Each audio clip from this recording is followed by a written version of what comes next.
Hello everyone, welcome back. कैसे हैं आप लोग? आशा करते हैं आप लोग बहुत अच्छे होंगे। डियर स्टूडेंट्स, आज के इस वीडियो में हम आपको बताने वाले हैं कि अगर आप पॉलिटेक्निक के बाद बीटेक करना चाहते हैं तो पॉलिटेक्निक के बाद बीटेक करने के क्या तरीके होते हैं, उनमें से कौन सा तरीका आपके लिए ज़्यादा बेटर होगा, वो आप लोग आज के इस वीडियो के बाद समझ पाएंगे। तो डियर स्टूडेंट्स, अगर आप भी पॉलिटेक्निक कर रहे हैं या करना चाहते हैं और पॉलिटेक्निक के बाद अगर आप बीटेक करना चाहते हैं तो ये वीडियो आपके लिए बहुत ही ज़्यादा इंपॉर्टेंट होने वाला है। इसलिए वीडियो को खूब ध्यान से और लास्ट तक देखिएगा, क्योंकि आज के इस वीडियो में जो भी टॉपिक मैं आपको बताऊंगा वो आपके लिए बहुत ही ज़्यादा इंपॉर्टेंट होगा। डियर स्टूडेंट्स, आप बोर्ड पे देख पा रहे होंगे, हमने लिखा है कि पॉलिटेक्निक के बाद बीटेक कैसे करें, how to do BTech after polytechnic.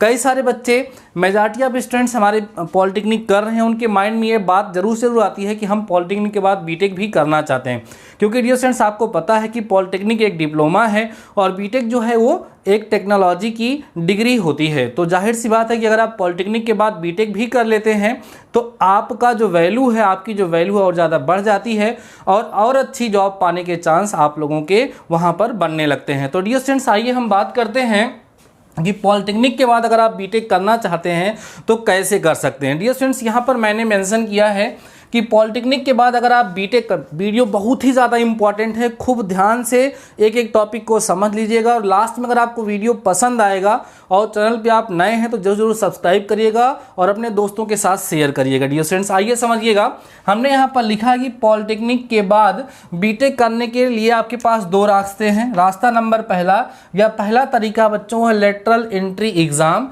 और दूसरा जो होता है बच्चों वो होता है इंजीनियरिंग एंट्रेंस एग्जाम। ये दो तरह का एग्जाम कंडक्ट कराते हैं और इस दोनों एग्जाम को दे करके आप लोग दोनों में से किसी एक रास्ते को चुन करके बीटेक कर सकते हैं। अब मैं बताऊंगा कि लेटरल एंट्री एग्ज़ाम क्या होता है और इंजीनियरिंग एंट्रेंस एग्ज़ाम क्या होता है। अगर आप लेटरल एंट्री एग्ज़ाम के थ्रू बीटेक करना चाहते हैं तो उससे आपको क्या लाभ मिलेगा, उससे आपको क्या हानि होगी, साथ ही साथ अगर आप इंजीनियरिंग एंट्रेंस एग्ज़ाम दे करके बीटेक करना चाहते हैं तो इससे आपको क्या लाभ होगा और इससे आपको क्या हानि होगी। ध्यान दीजिएगा हमारे प्यारे बच्चों। डियर स्टूडेंट्स, बीटेक करने के दो रास्ते आफ्टर पॉलिटेक्निक की बात यहाँ पर हो रही है। लेटरल एंट्री एग्जाम होता है। Dear students, lateral entry exam जो होता है इसको केवल और केवल ध्यान रखना only and only polytechnic diploma वाले स्टूडेंट्स इसको दे सकते हैं। दो बच्चे हमारे डिप्लोमा कर चुके हैं, वो लोग इस एंट्रेंस एग्ज़ाम को दे सकते हैं। इस एंट्रेंस एग्ज़ाम में अलग अलग इंजीनियरिंग कॉलेज में लेटरल एंट्री वालों के लिए सीटें रिजर्व होती हैं। बस डिपेंड इस बात पे करता है कि आप उसमें कितना अच्छा परफॉर्म करते हैं। आप इस एंट्रेंस एग्ज़ाम में, जैसे आप लोगों ने पॉलिटेक्निक एंट्रेंस एग्ज़ाम दिया था, आपकी रैंक बनी थी, आपका एडमिशन हुआ था, काउंसलिंग हुई थी, वही सारी प्रोसेस यहाँ पर भी होती है। लेटरल एंट्री का आप एग्ज़ाम देंगे, उसमें आपके मार्क्स आएंगे, इसमें क्या क्या पूछा जाता है, सब्जेक्टिव होता है। अगर ये सब चीज़ें आप जानना चाहते हैं अभी से ही कि लेटरल एंट्री एंट्रेंस एग्जाम का सिलेबस क्या होता है तो आप कमेंट करेंगे, मैं उस पर भी वीडियो बना दूंगा कि लेटरल एंट्री एग्जाम में क्या क्या पूछा जाता है, डिप्लोमा वाला पूछा जाएगा या कुछ हट के पूछा जाएगा, वो सब बाद में हम डिस्कस कर लेंगे। कुल मिला के यह एक एग्ज़ाम होगा। इस एग्ज़ाम को जब आप देंगे आपका उसमें सिलेक्शन होगा, आपकी रैंक बनेगी, तो अलग अलग इंजीनियरिंग कॉलेज में जो है सीटें रिजर्व होती हैं, वहाँ पर आपका एडमिशन हो जाएगा। बात समझ में आ रही है? अब उसमें जब एडमिशन हो जाएगा डियर स्टूडेंट्स, तो डायरेक्ट आपका जो एडमिशन होता है वो बीटेक सेकेंड ईयर में होता है। कहाँ होता है?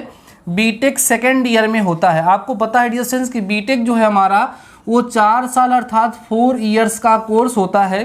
तो अगर आपका डायरेक्ट सेकेंड ईयर में एडमिशन हो जाता है लेटरल एंट्री के थ्रू, तो आपका बीटेक इसके बाद केवल और केवल 3 साल में कंप्लीट हो जाता है। ये इसका आपको फ़ायदा मिलता है इसको थ्रू करने से।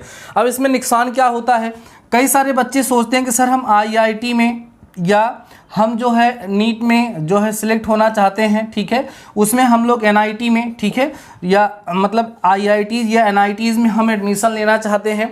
तो डियर स्टूडेंट्स, आपको हम बता दें कि आईआईटी जो कॉलेजेस होते हैं उन कॉलेज में लेटरल एंट्री की सीट नहीं होती है। तो आईआईटी वाले कॉलेज में, ठीक है, आप एडमिशन लेटरल एंट्री के थ्रू नहीं कर सकते हैं। हाँ, ये कह सकते हैं कि बहुत अच्छे अच्छे गवर्नमेंट कॉलेज हैं, बहुत अच्छे अच्छे जो है सेल्फ फाइनेंस कॉलेज भी हैं, बहुत अच्छे अच्छे और कॉलेज भी हैं जहां पर आप एडमिशन ले सकते हैं लेटरल एंट्री के थ्रू। लेटरल एंट्री का एंट्रेंस एग्जाम आपको देना होगा। इससे फ़ायदा आपका ये होगा कि डायरेक्ट सेकेंड ईयर में आपका एडमिशन होगा, बीटेक आपका 3 साल में कंप्लीट हो जाएगा। लेकिन IIT NIT में आपका एडमिशन नहीं हो पाएगा क्योंकि वहाँ पर लेटरल एंट्री की सीटें रिजर्व नहीं होती हैं। बाकी और लगभग स्टेट लेवल पे या अलग अलग लेवल पे जो अच्छे अच्छे कॉलेज हैं उन सभी के सभी कॉलेजेस में जो है सीटें रिजर्व होती है लेटरल एंट्री वालों के लिए। वहाँ पर आपका आसानी से एडमिशन हो जाएगा और बीटेक आप बहुत अच्छे से कर पाएंगे। ठीक है, अब अगला तरीका क्या है कि इंजीनियरिंग एंट्रेंस एग्जाम। ये इंजीनियरिंग एंट्रेंस एग्जाम आप उन सारे बच्चों के साथ देंगे जो इंटर पास आउट होंगे।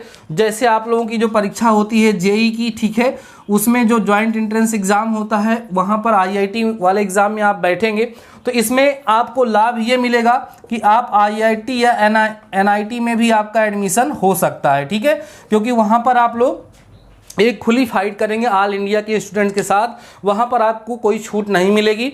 वहाँ पर आपको बस यही है कि आप डिप्लोमा किए हैं तो आप 10th पास होकर के डिप्लोमा किए हैं, इंटर नहीं पास हैं तो आपको इंटर पास माना जाएगा। लेकिन ऑल इंडिया जो स्टूडेंट्स बैठेंगे उनके साथ आपको वहाँ पर पार्टिसिपेट करना पड़ेगा और किसी भी प्रकार की आपको छूट नहीं मिलेगी। ठीक है, यही एक फ़ायदा यहाँ पर होगा कि जो यहाँ पर आप IIT NIT में एडमिशन नहीं पा सकते थे वो यहाँ पर आप पा सकते हैं। हानि क्या होगी, लॉस क्या होगा, यहाँ पर आपको जो बीटेक करने के लिए मिलेगा वहाँ पर आप लोगों ने देखा था कि आपका बीटेक जो है वो सेकेंड ईयर में डायरेक्ट एडमिशन होता था और आपका बीटेक 3 ही साल में कंप्लीट हो जा रहा था। लेकिन इस सिचुएशन में जब आप लोग बीटेक करेंगे तो आपको बीटेक पूरे के पूरे 4 साल करना पड़ेगा। मींस आपका फर्स्ट ईयर में ही एडमिशन होगा, आपका सेकेंड ईयर या थर्ड ईयर में एडमिशन नहीं होगा। बातें समझ में आ गई होंगी आप लोगों को।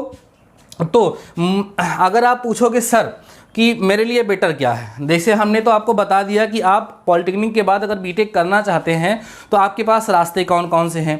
अब बच्चों के माइंड में ये डाउट आता है कि सर मेरी समझ में नहीं आ रहा है कि हम इस रास्ते को चुने या इस रास्ते को चुने। Mean sir lateral entry exam से हम बीटेक करें या इंजीनियरिंग एंट्रेंस एग्जाम को क्रैक करके तब हम लोग बीटेक करें, क्या हमारे लिए बेटर होगा। तो डियर स्टूडेंट्स, अगर आपका ये सपना है कि हम IIT या NIT में एडमिशन चाहते हैं तो आपको ये रास्ता चुनना चाहिए। लेकिन बस ध्यान रखिएगा कि इस रास्ते में कंपटीशन बहुत ज़्यादा होगा। बिना एक्स्ट्रा प्रिपरेशन किए, बिना अलग से तैयारी किए, बिना अलग से कोचिंग वगैरह किए NIT या IIT में एडमिशन पॉसिबल नहीं होता है। तो रास्ता थोड़ा सा कठिन होगा। लेकिन मान लीजिए आपके अंदर उत्साह नहीं, मुझे IIT करना ही करना है, तो आप ये रास्ता चुन लीजिए।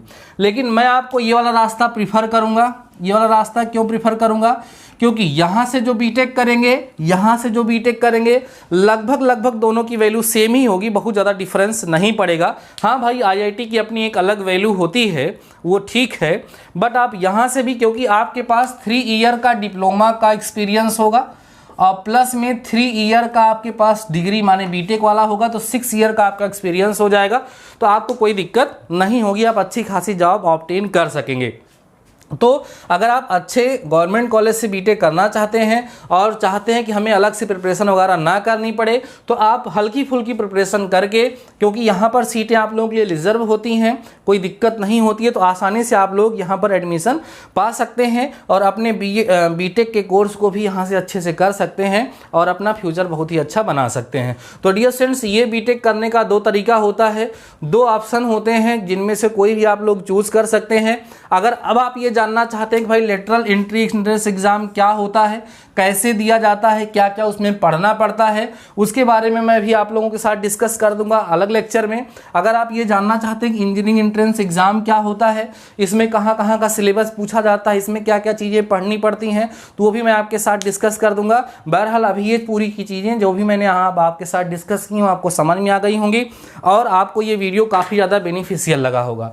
तो डियर स्टूडेंट्स, अगर आपको ये वीडियो पसंद आया है, इस वीडियो के माध्यम से जो कुछ भी मैंने आपको बताने का प्रयास किया वो आपको क्लियर हो गया है, तो आप कमेंट सेक्शन में अपना प्यार और सपोर्ट दिखाइए, वीडियो को लाइक करिए, अपने दोस्तों के साथ जरूर से ज़रूर शेयर कर दीजिएगा। अगर आपके माइंड में किसी प्रकार का कोई डाउट आ रहा है, कोई क्वेरी आपकी है, तो आप लोग कमेंट सेक्शन में कर सकते हैं कमेंट, उसका रिस्पांस मैं जल्द से जल्द आपको प्रोवाइड कराऊंगा वीडियो के माध्यम से। तो ठीक है डियर स्टूडेंट्स, आज के इस वीडियो में बस इतना ही, मिलते हैं नेक्स्ट वीडियो के साथ, तब तक लिए शानदार रहिए, मस्त रहिए और पढ़ते जरूर रहिए। All the best.